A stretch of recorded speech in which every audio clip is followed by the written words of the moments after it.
دوستوں، آج رات سونے سے پہلے یہ ایک تسبیح پڑھ کر سو جاؤ۔ صبح ایک فرشتہ آپ کے گھر آئے گا، 2 لاکھ دے جائے گا۔ بسم اللہ الرحمن الرحیم۔ محترم ناظرین، اللہ رب العزت کے حبیب حضرت محمد صلی اللہ علیہ وآلہ وسلم نے اپنے امتیوں کے لیے کئی طرح سے رحمتوں اور وسعتوں کے دروازے کھولے ہیں۔ احادیث مبارکہ کا مطالعہ کرنے سے پتہ چلتا ہے کہ بظاہر چھوٹی چھوٹی نیکیوں پر بڑے بڑے ثوابوں کی بشارتیں ہیں۔ اس طرح کئی ایسے اعمال بھی ارشاد فرمائے کہ جن کا ثواب تو ہے ہی، ساتھ ہی رزق میں وسعت، برکت اور کشادگی بھی ملتی ہے۔ اسی طرح قرآن پاک کی ایک چھوٹی سی سورت مبارکہ ہے، اگر اس سورت کو بتائے گئے طریقے کے مطابق پڑھ لیں تو اللہ کے فضل اور اس کے کرم سے آپ کو دولت ملے گی، یعنی کہ اللہ پاک آپ کے لیے ایسے ایسے اسباب پیدا کر دے گا کہ آپ کی ہر پریشانی دور ہو جائے گی اور ہر خواہش پوری ہو جائے گی۔ اس کے کمالات دیکھ کر آپ لوگ خود حیران رہ جاؤ گے۔ غیب سے دولت والے ہاتھ آپ کے پاس آ جائیں گے۔ اس صورت کی فضیلت بہت زیادہ ہے۔ اس صورت کو دنیاوی دولت کے علاوہ عذاب قبر سے بھی بچاتی ہے اور اللہ سے اپنے پڑھنے والے کی بخشش کرواتی ہے۔ اللہ پر توکل اور اسی کے سامنے گڑ گڑانے والے کے ساتھ اللہ کافی ہے۔ وہی دہشت زدہ کو امن نصیب فرماتا ہے، طالب پناہ کو پناہ دیتا ہے۔ وہی بہترین والی اور بہترین مددگار ہے، لہٰذا جو بھی اسے اپنا والی بنائے، اس سے مدد طلب کرے، اس پر توکل کرے اور مکمل طور پر اسی کی طرف یکسوئی ہو جائے تو اللہ بھی اس کا والی بن جاتا ہے، اس کے مکمل حفاظت فرماتا ہے۔ جو صرف اللہ سے ڈرے اور تقوی اختیار کرے، اسے ہر دہشت زدہ کو ڈر سے امن فراہم کرتے ہیں اور اس کی ضرورت کے مطابق ہر مفید چیز مہیا کرتے ہیں۔ ناظرین، اللہ پاک جب کرم کرتا ہے تو انسان کی عقل دنگ رہ جاتی ہے، اور معجزے کرنے والی ذات صرف اللہ ہی کی ہے۔ بس ہمیں ہر نعمت پر شکر ادا کرنا چاہیے۔ ایسا بھی دیکھا گیا کہ یہ جو مجرب وظیفہ آپ کو بتانے لگا ہوں، جس کو یہ وظیفہ بتایا گیا تو فوری طور پر ان کی غیب سے مدد ہوئی۔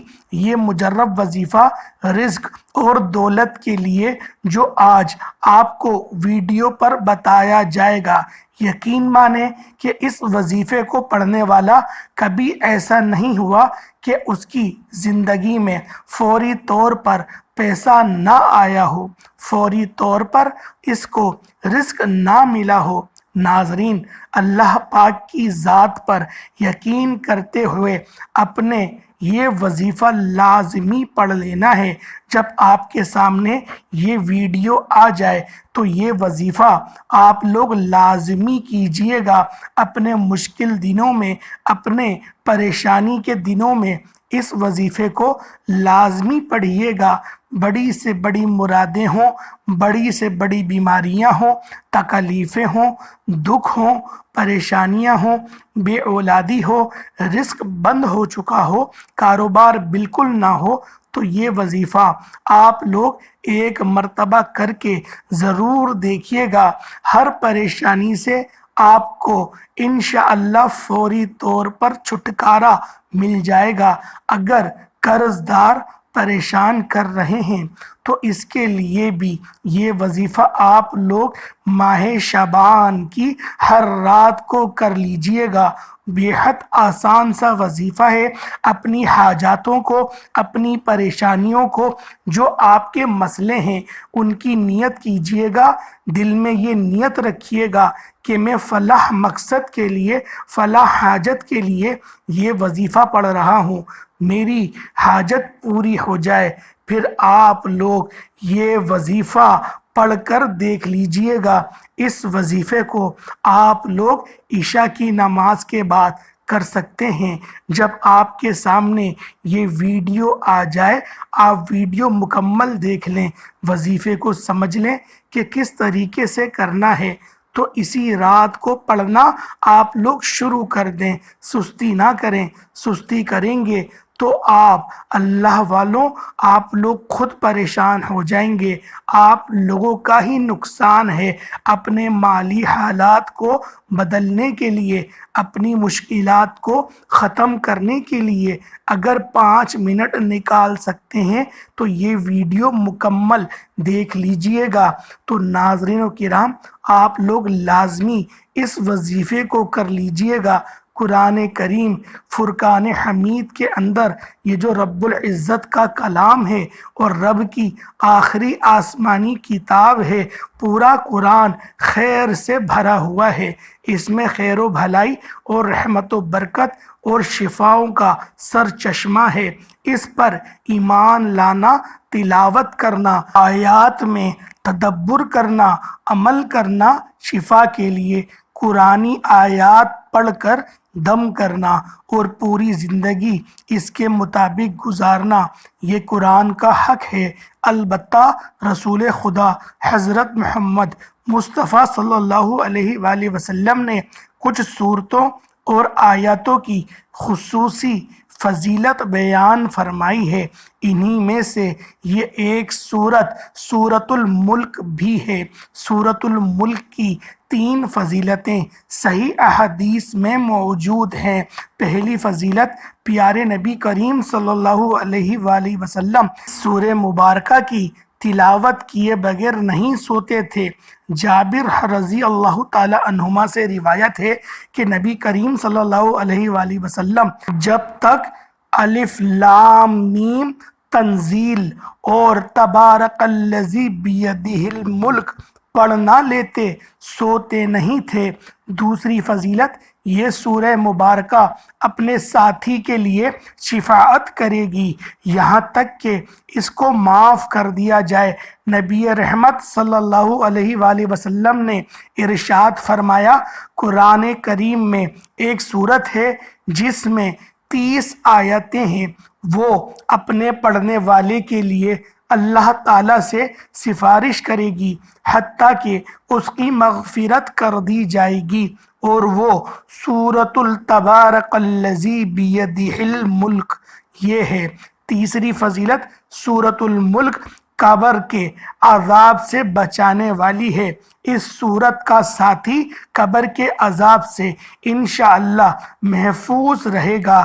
رسول خدا حضرت محمد مصطفیٰ صلی اللہ علیہ وآلہ وسلم کے ارشاد پاک ہے، سورت تبارک الذی قبر کے عذاب کو روکنے والی ہے۔ سورۃ الملک کی فضیلت کا تقاضا ہے کہ ہم ویسے ہی پڑھنے کا اہتمام کریں جیسا کہ پیارے رسول اللہ صلی اللہ علیہ وآلہ وسلم کا معمول تھا۔ اس سورت کی اہمیت کا راز کیا ہے؟ سونے سے پہلے اسے پڑھنے کا راز کیا ہے؟ یہ قابل غور پہلو ہے۔ جب ہم اس سورت کی آیات پر غور کرتے ہیں تو ہمیں پتہ چلتا ہے یہ سورت رب العالمین کی عظمت، بادشاہت، قدرت، ربوبیت کی تعلیم پر مشتمل ہے۔ اس سے بندے کے دل میں خالق و مالک کا خوف اور اللہ کی تعظیم پیدا ہوتی ہے۔ اس سورہ مبارکہ میں اللہ نے تنہائی میں خوف الہی کے فوائد کا ذکر کرتے ہوئے فرمایا، بے شک جو لوگ اپنے پروردگار سے غائبانہ طور پر ڈرتے رہتے ہیں ان کے لیے بخشش ہے اور بڑا اجر و ثواب ہے۔ الملک، اللہ کا خوف، وحشت بڑی عظیم عبادت ہے اور اس عبادت کا انعام اللہ کی جنت ہے۔ ہاں، جو شخص اپنے رب کے سامنے کھڑے ہونے سے ڈرتا رہا ہوگا اور اپنے نفس کو خواہشات سے روکا ہوگا تو بے شک جنت ہی اس کا ٹھکانہ ہے۔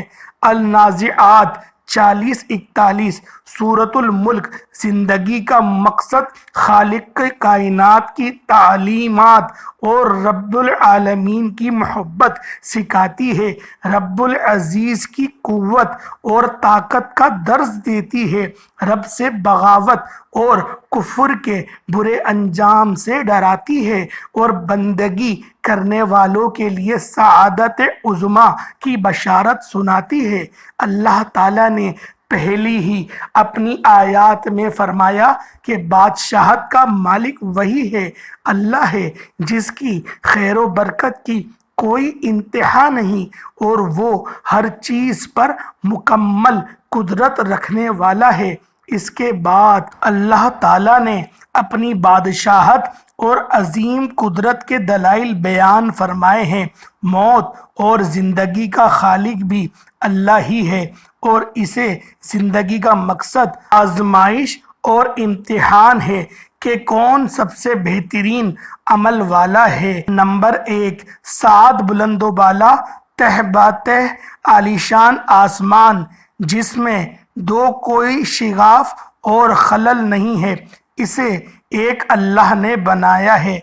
नंबर 2, क़यामत वाक़े होने वाली है और अल्लाह ने शाहीन 3 और कुफ़ार के लिए खौफनाक जहन्नम तैयार कर रखा है और परहेजगारों के लिए जन्नत तैयार कर रखी है।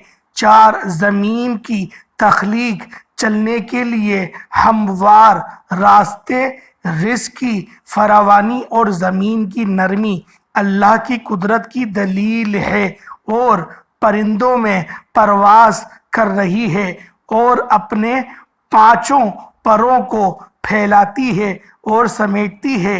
ये इसे रब्बिल आलमीन की कुदरत है कि वो फ़िज़ा में बाकी रहते हैं। इंसानों को रब ने पैदा फरमाया, कान आँख दिल अता फरमाए, रोज़ी का बंदोबस्त इसी अल्लाह ने किया है। ये रब की बादशाहत और कुदरत और रहमत की दलील है। क़यामत का आना यकीनी है लेकिन इसका इल्म सिर्फ़ और सिर्फ अल्लाह ही को है।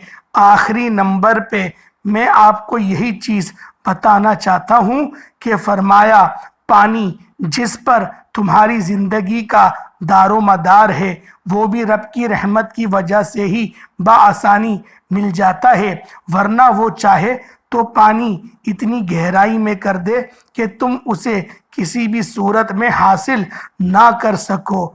नाज़रीन किराम, आपने तमाम लोगों ने माह शाबान का वो मुजर्रब वजीफ़ा बताने लगा हूँ कि मैंने खुद अपने मुश्किल दिनों में इस वजीफ़े को कई बार पढ़ा है, कई बार सुना है। जब भी मुझ पर किसी भी तरह की कोई मुश्किल आई, चाहे वो पैसों की हो, चाहे वो कर्ज की हो, चाहे वो कोई भी हो, कभी ऐसा भी हुआ ज़िंदगी में कि बीमारियों ने घेर लिया, तो इस तरह की जितनी भी परेशानियां थी अल्लाह पाक ने फौरी तौर पर हल कर दी।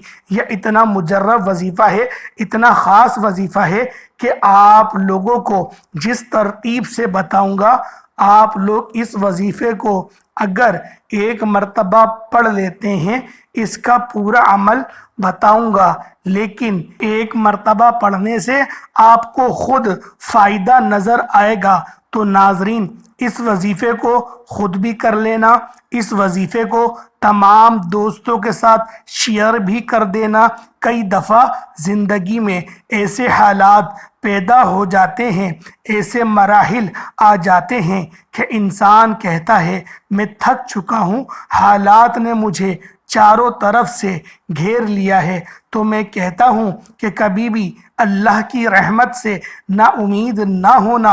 अल्लाह पाक वहाँ से रास्ता बनाता है जहाँ से इंसान सोचता भी नहीं है। और हमारे पास चाहे कुछ है या नहीं है, हमारे कोई आमाल हैं या नहीं है, लेकिन हमारे पास जो सबसे बड़ी ताकत है वो है दुआ की ताकत। दुआओं का रंग नहीं होता, मगर जब ये दुआएं रंग लाती हैं तो ज़िंदगी में جو انسان بالکل مایوس ہو چکے ہوتے ہیں ان کی زندگی میں رنگ بھر جاتے ہیں۔ انسان اپنی محبت میں خدا کی محبت کے علاوہ خدا سے سب کچھ مانگتا ہے۔ عام طور پر عمل جاننے کی صورت میں انسان گمراہ ہونے کے خدشات سے دوچار رہتا ہے اور نہ ملنے یا دیر سے ملنے کی مہلت کو سمجھتا نہیں ہے، اور سمجھے بغیر جانے بغیر مایوسی کا شکار بھی ہو جاتا ہے، اور اپنی ضرورت کے مطابق نہیں بلکہ اس کے رتبے کے حساب سے مانگنا چاہیے۔ اور رتبے کو جاننے کے لیے ہم ہرگز جدوجہد نہیں کرتے۔ معلم کے رتبے کا ادراک دعا کی قبولیت کو جرا بخشتا ہے۔ اگر دینے والے کے رتبے کا اندازہ ہو جائے تو مانگنے والے کے لیے یہ فیصلہ کرنے میں آسانی ہو جاتی ہے کہ مانگنا کیا ہے۔ واحد و لا شریک ذات ہے، اس کا بھی ایک فارمولہ رکھا ہے کہ جو انہی آپ کو توکل کی سیڑھی پہ پہلا پاؤں رکھتے ہیں اور رضا و تسلیم کی منزل کی جانب اپنے سفر کا آغاز کرتے ہیں، تو آپ کا دوسرا پاؤں ابتلا اور آزمائش کی سیڑھی پر ہوتا ہے۔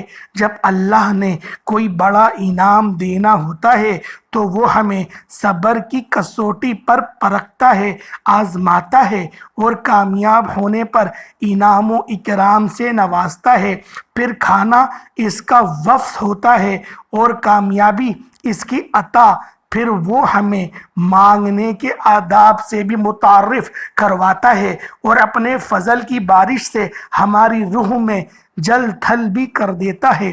آپ تو صرف توکل کے سفر میں کسی بھی مقام پر اپنے اعتقاد کو ڈگمگانے نہ دینا، ہماری آزمائش اور ہمارے سفر میں صبر سے ٹھہراؤ سے جانے والی مشکلات کا اجر اہمیت کسی اور صورت میں سفر کے دوران کسی اور مقام پر عطا کر دیا جاتا ہے۔ راستہ اور سفر اگر جانب منزل ہو تو دوران سفر ہی منزل کی بشارت اور نوید مل جاتی ہے۔ شرط یہ ہے کہ یقین کامل رہے۔ اللہ تعالیٰ یقین کا نام ہے۔ جو نہیں ہم اپنے یقین کو اس مقام پر لے آتے کہ جہاں ہمیں اس بات کی آگاہی ہو جاتی ہے کہ جو ہو رہا ہے اچھے کے لیے ہو رہا ہے، اور اللہ کی مصلحت پر تسلیم با رضا نہیں ہو جاتے، تو ہماری زندگیوں سے اضطراب ختم ہو جاتا ہے۔ اللہ کے حکم اور ہماری تسلیم کے درمیان جو فیصلہ ہے، اسی کا نام اضطراب اور بے چینی ہے۔ اللہ والوں، اگر ہم لوگوں کو صبر کرنا آ جائے، اگر ہم لوگوں کو توکل کرنا آ جائے، تو دوستوں، بھائیوں اور بہنوں، ہم لوگ کبھی بھی جعلی فقیر، جعلی عاملوں کے چکر میں ہرگز نہیں پڑیں گے۔ لیکن ہم لوگ اللہ پاک پر توکل نہیں کرتے، ہم لوگ اس پر توکل نہیں کرتے، بلکہ اپنے قوت بازو پر ہم لوگوں کو آج کی دنیا میں بھروسہ ہو گیا ہے۔ اب جب میں نے شروع میں یہ بات کہی تھی کہ اللہ والوں، اس تسبیح کو ایک بار پڑھ لو، ایک بار پڑھتے ہی آسمان سے فرشتہ آ جائے گا اور وہ آپ کو 2 لاکھ دے جائے گا، یہ میں نے اسٹارٹ میں کہا تھا۔ اب بہت سارے لوگ غلط کمنٹ کریں گے کہ ایسا ہو نہیں سکتا۔ دوستوں، بھائیوں اور بہنوں، آج آپ لوگ اپنے ایمان کی کسوٹی کو خود بخود تراش کے دیکھو۔ میں اپنے ایمان کو تراشتا ہوں، آپ اپنے ایمان کو کسوٹی کے پتھر پر تراشو اور بتاؤ کہ اللہ رب العزت کیا وہ ہر چیز پہ قدرت نہیں رکھتا؟ کیا آپ کی اللہ پاک کے نزدیک اتنی اہمیت نہیں ہے؟ کیا اللہ نے نہیں فرمایا کہ میں 70 ماؤں سے بھی زیادہ اپنے بندے سے محبت کرتا ہوں؟ ہمیں جب کسی سے ادھار لینا ہوتا ہے، چاہے وہ 5,000 ہوں، चाहे वो 10,000 हों, हम लोग अपनी पूरी कोशिश, अपना पूरा जोर लगा देते हैं और उसकी मिन्नत समाजित करते हैं, और मिन्नत समाजित करने के बाद भी हमें बाज़ औक़ात किसी बड़े बंदे की सिफारिश की भी ज़रूरत पड़ती है कि आप मेरे लिए सिफारिश कर दें कि मैं इसके पैसे वापस कर दूंगा। ये तो मैं आपको उधार का तरीका बता रहा हूँ। दोस्तों, अब सोचें, जब अल्लाह पाक से आप लोग मांगेंगे, अल्लाह पाक के हुजूर हाथ उठाएंगे, जब तवक्कुल करेंगे, तो दोस्तों, भाइयों और बहनों, आप खुद बताएं, क्या वो रब आपके हाथों को खाली लौटाएगा? हालांकि नबी पाक ने अपनी कई सारी अहादीस में ये बात बयान करी है कि अल्लाह को हया आती है कि मेरा बंदा जब मुझसे मांगता है और उस जो मांग रहा होता है, अगर तो वो सही चीज़ हो, मैं फौरी अता कर देता हूँ, और अगर वो चीज़ उसके हक में बेहतर ना हो तो मुझे हया आती है कि मैं इसको कुछ तो दूं, क्योंकि इसने मुझसे लौ लगाई, इसने मेरे आगे हाथ उठाए, उसने मुझे कभी देखा नहीं, उसने कभी मुझे जाना नहीं, बस उसने मुझे महसूस करा कि मैं उसके दिल में मौजूद हूँ, और मैं सिर्फ इस कसौटी के ऊपर, उसके इस एतमाद के ऊपर, उसके इस पुरअज़म के ऊपर मैं उसको फला चीज़ अता कर देता हूँ, इसकी जो उम्र है इसको मैं दराज कर देता हूँ, फला मुसीबत उसके उस गुनाह के सबब उसके नामाए अमाल में लिख दी गई थी कि अब इस पर यह मुसीबत आएगी, मैं उसको उस मुसीबत से बचा लेता हूँ। क्या दोस्तों ऐसा नहीं होता कि हम जब कभी सफ़र पे जाते हैं तो अचानक हमारा एक्सीडेंट होते होते बच जाता है और हम खुद बेसाख्ता बोल पड़ते हैं कि अल्लाह पाक ने मुझे बचा लिया, मेरी माओं की दुआओं ने मुझे बचा लिया?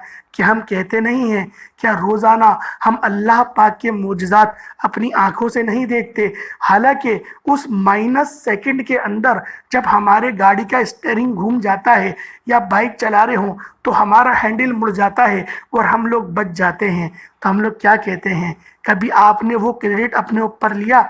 आप कभी भी नहीं लेते, क्योंकि उस वक्त आप लोग जानते हैं कि किसी ने तो मेरा हैंडल मोड़ा था, मेरी तो औकात नहीं थी कि मैं अपने आप को बचा सकूं, लेकिन मेरी उस दुआ ने मेरे इस हैंडल को मोड़ दिया और मुझे बचा लिया। दोस्तों, क्या ऐसे मोजज़ात आए दिन हमारे सामने नहीं होते? होते हैं। बस बात यह है कि तवक्कुल का दामन छूट गया है। सिर्फ तवक्कुल करके देखें, आज रो कर देखें, आज गिड़गिड़ा के देखें, अल्लाह पाक के हुजूर दुआ मांग के देखें।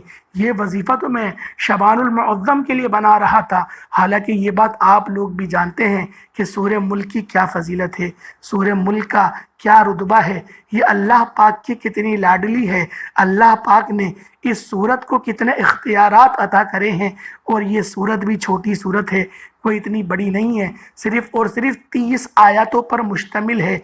और जब आप लोग इस सूरत को रोज़ाना सोने से पहले पढ़ेंगे तो ये सूरत आपको याद भी हो जाएगी, इस सूरत को आप लोग अपने दिल में उतार भी लेंगे, और एक टाइम ऐसा आएगा कि आपको ये सूरत हिफ्ज़ भी हो जाएगी, और आपको देख के आपकी आलो औलाद भी इस सूरत को पढ़ने लगेगी।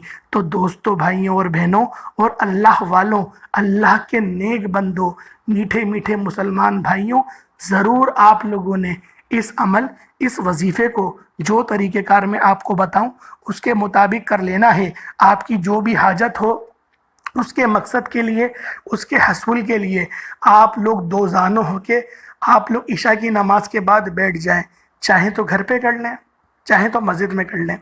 घर पे करेंगे ज़्यादा बेहतर होगा, क्योंकि जो आपका घर है उसमें फजीलतें, उस पर रहमतें उतरेंगी, और जो शैतानी शर जिन्नात होते हैं, शरीर जिन्नात, जो आपकी जो रहमत के फ़रिश्ते होते हैं उनको दूर हटा रहे होते हैं, वो फ़रिश्ते जब नाजिल होंगे तो उन शैतानी शर को ख़ुद काट देंगे और आपके घर से बेबरकती का ख़ात्मा हो जाएगा।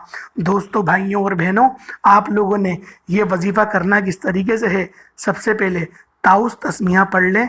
ताउस तस्मीहा पढ़ने के बाद आपने दुरूद पाक पढ़ लेना है। दुरूद पाक पढ़ने के बाद ताउस तस्मीहा 3 बार पढ़िएगा। दुरूद पाक आपकी अपनी मर्ज़ी है कि आप लोग किसी भी बार, कितनी भी बार दुरूद पाक पढ़ सकते हैं। दुरूद पाक पढ़ने के बाद आप लोगों ने किस तरीके से इस अमल इस वजीफे को करना है आप लोग ज़रा ध्यान से मुलाहिजा कर लीजिएगा। कुरान पाक की छोटी सी आयत मुबारक है सूरतुल अलकमर आयत नंबर 10। आप लोगों ने इसको सिर्फ 41 मरतबा पढ़ लेना है। मैं तर्जुमा आपके सामने समाअत कर देता हूँ। या अल्लाह मैं लाचार हूँ, मेरी मदद की जाए। दोस्तों, भाइयों और बहनों, सूरतुल अलकमर की आयत नंबर 10 आपके सामने आ रही होगी। इसको आप लोगों ने सिर्फ और सिर्फ 41 मरतबा पढ़ लेना है। इसके बाद आपने जो सूरत पढ़नी है वो कुरान मजीद की सबसे ज़िद्दी सूरत है, जो अल्लाह की बेहद लाडली है। माह शाबान की हर रात लाजमी पढ़ लीजिएगा। नाजरीन, ये कुरान पाक की वो सूरत है जो आपने पढ़ने वाले के हक़ में अल्लाह से झगड़ती है, अल्लाह से उसकी सिफारिश करती है, जब तक कि इस बंदे की हाजात को पूरा ना करवा दे, इसकी बख्शिश ना करवा दे, तो ये अपनी जगह से नहीं हिलती। तो माह शाबान की हर रात मुबारक, हर रात में, इस कमली वाले आका के महीने में हर रात आप लोगों ने शाबान की रात को इन सूरतों को ज़रूर पढ़ना है। इस सूरतुल मुल्क को ज़रूर पढ़ना है। ये ऐसी सूरत है कि जो बंदा रोज़ाना रात को ये सूरत पढ़कर सोता है, अल्लाह पाक उसकी जायज़ हाजात को पूरा कर देती है, उसकी दुआओं को कबूल फरमाती है, इसकी ज़िंदगी से परेशानियों को दूर कर देती है। इस सूरत की बरकत से इसके घर में रिस्क में खूब फरावानी होती है। दुनिया में भी इसे पढ़ने के फ़वाइद मिलते हैं और मरने के बाद ये सूरत इसे अज़ाब कब्र से निजात देती है, फ़रिश्तों के सामने खड़ी हो जाती है, इस बंदे के लिए लड़ती है, झगड़ती है। तो दोस्तों, भाइयों और बहनों, सूरतुल मुल्क को सिर्फ इसकी 30 आयतें हैं और ये 29वें पारे की सबसे पहली सूरह मुबारका है। इस सूरह मुबारका को सिर्फ और सिर्फ एक बार रोज़ाना रात में पढ़ लें। और सूरतुल कमर की आयत नंबर 10 जो शुरुआत में मैंने आपको तर्जुमा भी उसका बयान करा और ये सूरत भी मैंने आपको जो है बताई कि ये सूरतुल मुल्क है, सिर्फ आप लोगों ने इस सूरत को एक बार पढ़ लेना है। अगर आपके घर में ज़्यादा लोग हैं तो फिर 3 मरतबा पढ़ लें, ज़्यादा बेहतर है। मैं आपको मुशक्क़त में नहीं डालना चाहता, वरना इस सूरह मुबारका को 41 मरतबा आप लोगों ने पढ़ना था। तो दोस्तों, भाइयों और बहनों, जो आपको ताकत मिलती है आप उस ताकत के मुताबिक पढ़ लें। मैंने तीनों अहादीस आपके आगे बयान कर दी। एक बार भी आप लोग पढ़ सकते हैं, 3 बार भी पढ़ सकते हैं और 41 मरतबा भी पढ़ सकते हैं। किसी बंदे के लिए बड़ा मुश्किल होता है 41 मरतबा इस सूरह मुबारका को पढ़ना। अगर हाफिज़ भी पढ़े तो वो भी परेशान हो जाएगा, क्योंकि सूरत बहुत जो है इतनी छोटी नहीं है, बड़ी सूरत है। तो आपने इस सूरह मुबारका को बिलखसूस पढ़ लेना है। दोस्तों, उम्मीद करता हूँ वीडियो अच्छी लगी होगी। जो लोग भी दुआ के लिए कहते हैं, अल्लाह पाक उन सब की तमाम दिल की हाजातों को पूरा फरमाए। अल्लाह पाक उन सब के नसीब को खोल दे। अल्लाह पाक उन सब को अपने रिज़्क़ करीम से रिज़्क़ अता फरमाए। अल्लाह पाक उन सब को बेशुमार माल और दौलत अता फरमाए। आमीन सुम्मा आमीन। अस्सलामु अलैकुम व रहमतुल्लाहि व बरकातुहू।